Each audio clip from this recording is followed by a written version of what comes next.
walaal meeqa saac waaye? walaal waa 5 saac iyo 43. Walaalo waa imise saac?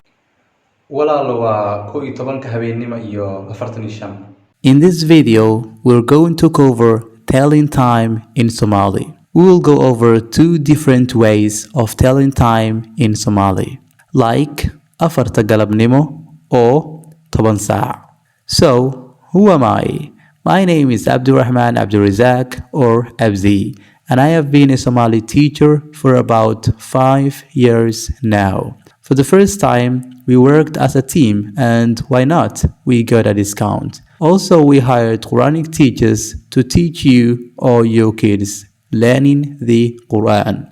And I hope now it's time to enroll you or your kids learning the Holy Quran.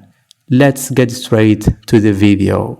Okay, learn Somali, baro Somali. So, if you want to learn the Somali as easily, you can book my courses and you can just get anything or any contact you need on my description.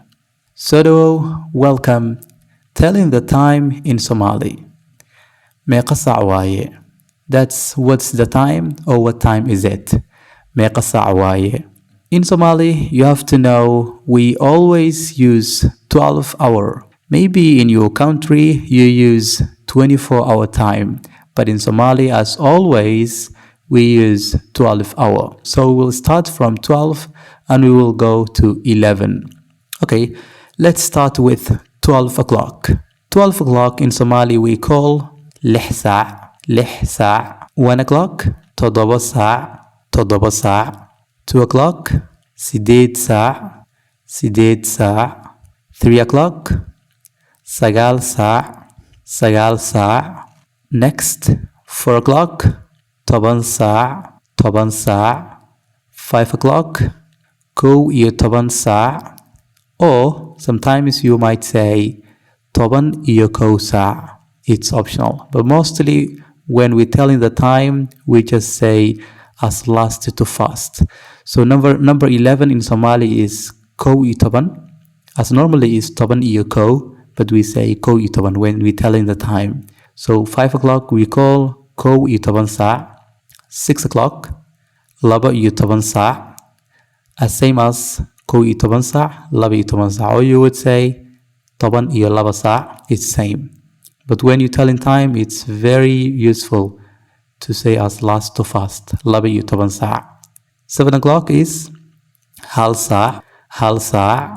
8 o'clock, labo saac. 9 o'clock, saddex saac.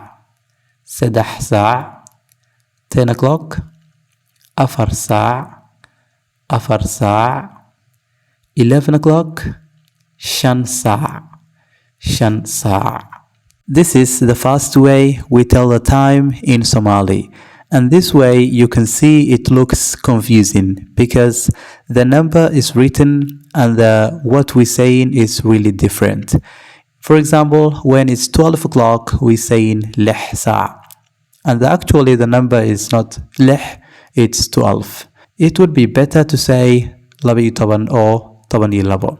But you have to know in this way, 12 o'clock and 6 o'clock, we will change as cross.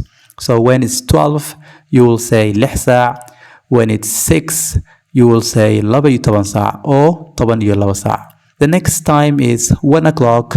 So 1 o'clock, as you can see, the number is 1 and we say toddobo. So the number is not toddobo, but when the time is 7, you will say hal saac. And when the time is 1, you would say toddoba saac. The next is sideed saac. As you can see, sideed saac, the number is 2.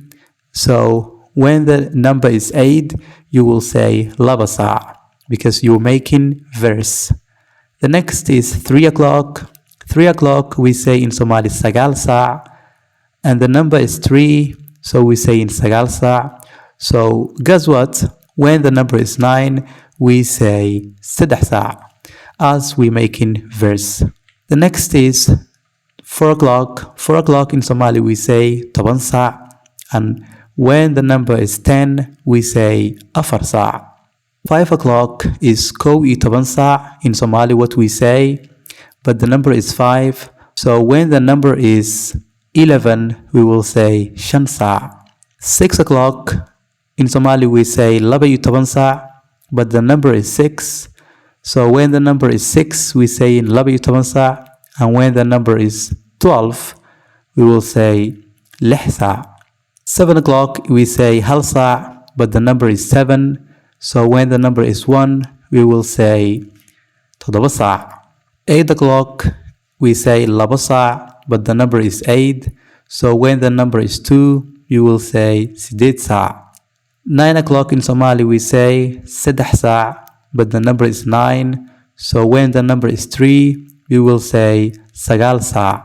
10 o'clock in Somali is 4 saac, but the number is 10. So when the number is 4, we will say 10 saac. 11 o'clock in Somali is 5 saac, but the number is 11. So when the number is 5 or 5, we will say in Somali 11 saac or 11 saac. That's the rule of telling the time in Somali for the phase 1 or the part 1. Because in this part, you telling or you saying a number and it's not exactly the number. So you should memorize all of those. So now let's make many examples of the time. So we will start from 00 minutes to 5 minutes to 10 minutes to 15 minutes to 20 minutes, 30 minutes, 45, and then 55. So we'll start 7 o'clock. In Somali is 1 saac, or you would say 1 saac or buure ah. Buure ah means 00 minutes, but it's not that useful. 7:05, 1 saac iyo 5 daqiiqo. 1 saac iyo 5 daqiiqo. 1 saac is 7 o'clock, iyo is and 5 daqiiqo. 5 is 5, daqiiqo is minutes. But you have to know, you have to say all the time. Sometimes you can just say 1 saac iyo 5 daqiiqo, or you can just say 1 saac iyo 5. But mostly we say daqiiqo when the time is 5 minutes, 10, 11, 12, 13. But when the time reached 20 plus, we don't say daqiiqo. For example, when the time is 7:22, we will just say 1 saac iyo 22. You can say 1 saac iyo 22 daqiiqo, but it's not that useful. So daqiiqo, you can use 1 minute, 2 minutes, 3 minutes, 5 minutes, up to 15 minutes you can say. Even 15 minutes sometimes we don't say. 7:10 or 7:10 in Somali is 1 saac iyo 10 daqiiqo. Or you could say 1 saac iyo 10. That's good. 7:15 is 1 saac iyo rubi. Rubi is the quarter. Okay? Or you can say 1 saac iyo 15. 7:20, 1 saac iyo 20. Because daqiiqo we can drop. 7:30 is 1 saac iyo bar.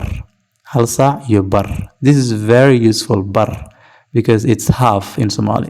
1 saac iyo 30 is okay, but bar is very useful. Like that, rubi is not that useful. The people, they say 7:15, they say 1 saac iyo rubi. And then 7:45, 2 saac oo rubi dhiman. 2 saac oo rubi dhiman. That means 15 to 8. But you have to know in Somali, they don't like to say 2, except 10 minutes, 2, 5 minutes, 4 minutes. But mostly the Somali people, they like to tell exactly the number. They don't like to say 2 or dhiman. So you could say 7:45, 1 saac iyo 45. 7:55, 2 saac oo 5 dhiman. Or you can say 1 saac iyo 55. That's the most useful. In this type of telling time, or in this part of telling time, is really easier than the fast, because now what you see and what you will read is absolutely same. But the first one wasn't the same. It was confusing. But this one is very easy. But you have to know, this one is not that useful. The first one was very, very useful. 12 o'clock. So 12 in Somali is 12 or 12. So we will just say 12 duhurnimo. So duhurnimo, duhur is a Somali time when the prayer is duhur. Mostly is like from 12 11, sometimes 12, 11 to 8. I mean to 2 o'clock. So we just say laba iyo tobanka duhurnimo. 1 o'clock is kowda duhurnimo. Kowda duhurnimo. 2 o'clock labada duhurnimo. Labada duhurnimo. 3 o'clock sedaxda galabnimo. Sedaxda galabnimo. So galabnimo means afternoon.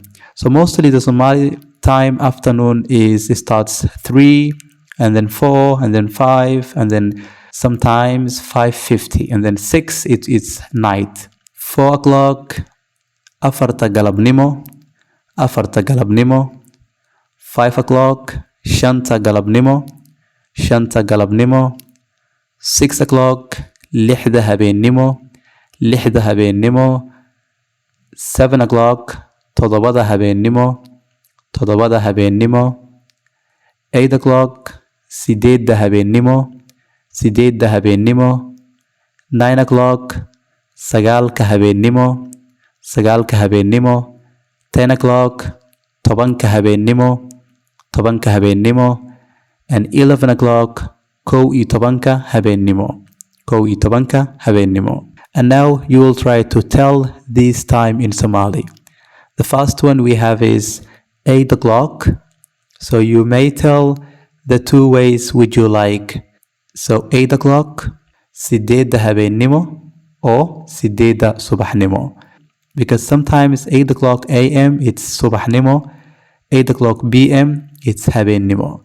So sideedda habeenimo or sideedda subaxnimo. 7:05 todobada iyo shan daqiiqo. Todobada iyo shan daqiiqo. 5:19 it's shanta iyo toban iyo sagaal. Shanta iyo toban iyo sagaal. 11:15 kow iyo tobanka iyo rubi. Kow iyo tobanka iyo rubi. So in this way you can just add if it's day kow iyo tobanka duhurnimo iyo rubi. If it's night kow iyo tobanka habeenimo iyo rubi. That's very easy. So now it's your turn.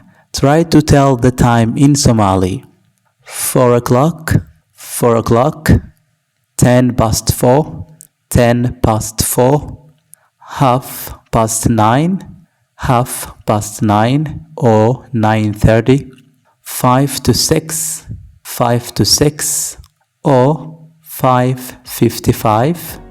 Where do you answer